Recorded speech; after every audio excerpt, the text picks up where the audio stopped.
En este punto de la denuncia social vamos a ver un poco la crítica que hace Marx y el marxismo a la economía y a las religiones, a las sociedades en general, ¿no? Decíamos en los puntos anteriores que el marxismo no solo es una teoría de la historia y de la sociedad, sino que trata de transformar la sociedad, es decir, buscar en la sociedad aquello que pues, se ve que no está bien y trata de cambiarlo, ¿no? Por eso podemos incluir el marxismo dentro de una de las utopías, ¿no? La utopía de una sociedad perfecta, ideal, etcétera, como veremos al final en el último punto del comunismo. Y por tanto, el marxismo se ve en la necesidad de denunciar las injusticias y las incoherencias que encuentra en el sistema, que el sistema en el que se encuentra es el capitalismo, ¿no? Dice que el capitalismo como tal pues no realiza al ser humano, sino que lo aliena, ¿no? Luego ya veremos más en concreto ese término de alienación. Por una parte, encontramos la alienación económica. Dice que el trabajo como tal es como algo con natural al ser humano, es algo que le dignifica, algo que le da sentido, pero en esta sociedad en la que vivimos, en la sociedad capitalista del siglo XIX, podemos trasladarlo hoy en día, el trabajo parece que no dignifica, sino que, según el marxismo, desposee, deshumaniza y aliena a la persona. El trabajo se convierte, por tanto, en un instrumento de explotación. ¿Por qué dirá esto? Bueno, pues vamos a ir viendo alguna cosa. En primer lugar, el término alienación significa pues algo extraño a ti, algo fuera de ti, algo que no te pertenece. Y estar alienado significa no identificarse ni reconocerse con a uno mismo. Por lo tanto, es sinónimo de deshumanización. Estar alienado es estar deshumanizado, ¿no? En el trabajo, en el sistema capitalista, el trabajo al obrero o en el trabajo el obrero no se siente reconocido ni valorado. Y por la otra parte, pues no siente que aquello que ha hecho, ese producto final que él ha hecho, le pertenece, ¿no? No es suyo.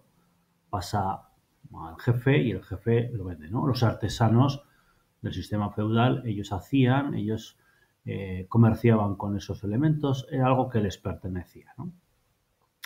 Y por tanto podemos hablar de una doble vertiente en esta alienación. Por una parte respecto al producto y respecto también al trabajo, al acto de trabajar. Respecto al producto, dice que hay alienación cuando el trabajador no se reconoce en aquello que crea, porque no le pertenece. Automáticamente, en cuanto lo termina, lo entrega, ya no es suyo. Incluso, pues no es el productor de todo el producto, sino que a lo mejor es simplemente pues el que le aprieta una tuerca o le pone un tapón, ¿no? Entonces su trabajo se convierte en pura mercancía, ¿no? En mercancía que tiene un valor para el jefe y no para él. El obrero fabrica, por lo tanto, en medio de su opresión, ¿no? Si lo pensamos bien, claro, evidentemente estamos como fabricando cosas que luego tenemos que comprar por más precio de, de lo que lo fabricamos, ¿no? No deja de tener su paradoja. Y respecto al valor, al acto de trabajar, bueno, es un acto que en el sistema capitalista es algo que se impone y además se realiza en unas condiciones infrahumanas, ¿eh? Tenemos que hablar de 16 horas de trabajo diarias, sin descanso, sin derechos, etcétera, ¿no? Por tanto, el trabajador no cuenta con posibilidad de desarrollar sus propias capacidades intelectuales y espirituales porque bueno, está trabajando en algo que no le pertenece, en algo que quizás ni siquiera es lo suyo, etcétera. Y aquí aparece en el marxismo el concepto de plusvalía. ¿Qué es la plusvalía? Bueno, pues nos viene explicado un poquito más adelante. Evidentemente, la plusvalía es el plus que se le pone a un producto una vez terminado, es decir, cuánto cuesta este producto y el margen de beneficio que tiene el empresario, ¿no? La acumulación de capital, por lo tanto, proviene de ese plus, de esa plusvalía o incremento que se da entre lo que invierte el empresario en la producción de bienes y lo que obtiene al venderlos. Claro, un obrero hace un producto y el empresario gana con ese producto. A nosotros nos parece todo evidentemente muy lógico, ¿no? Pero realmente a mí no me están pagando como me debieran pagar por ese producto, ¿no? La maquinaria, dirá Marx, ¿no? Porque claro, el empresario justifica esto en que la maquinaria es suya, que la ha invertido y tal, ¿no?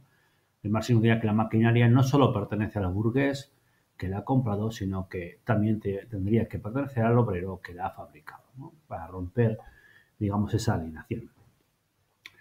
Y de alguna manera dirá que la plusvalía es inherente al capitalismo y en el que todo se convierte en mercancía, incluso el propio obrero es mercancía, ¿no? La oferta de la ley de la demanda, bueno, nos da de alguna manera que el obrero también es una pura mercancía. Bueno, te va a pagar X dependiendo del mercado, ¿no?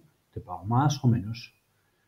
Casi podríamos hablar que el trabajador está trabajando por salarios irrisorios, sobre todo en aquella época, y hoy, bueno, pues ya sabemos la situación, ¿no?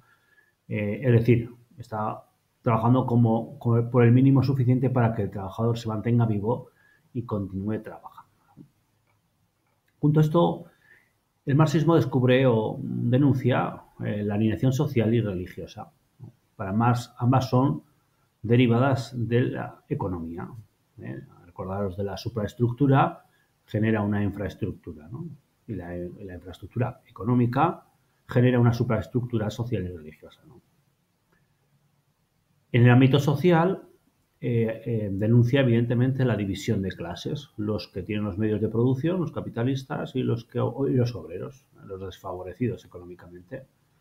Y ellos son los que están privados del reconocimiento de su dignidad como personas y como ciudadanos, ¿no? En nuestra sociedad también hay esta discriminación, ¿no? Por barrios, por niveles, cuánto vale estar en este sitio, evidentemente solo van unos, etcétera, ¿no?